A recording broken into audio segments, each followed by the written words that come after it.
At nagbabalik po ang PTV Sports.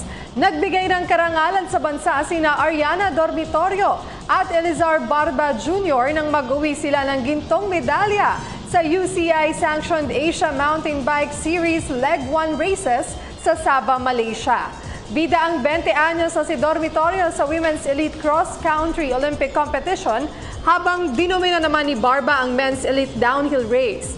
Nagrehistro si Dormitorio ng oras na 1 hour 16 minutes and 58 seconds sa 16.4 kilometer course upang talunin ang popular na hometown bet na si Maud Radzi Maziaton. Ito'y sa kabila ng pagsemplang ni Dormitorio sa karera na kinatampukan ng top MTB riders ng Asia.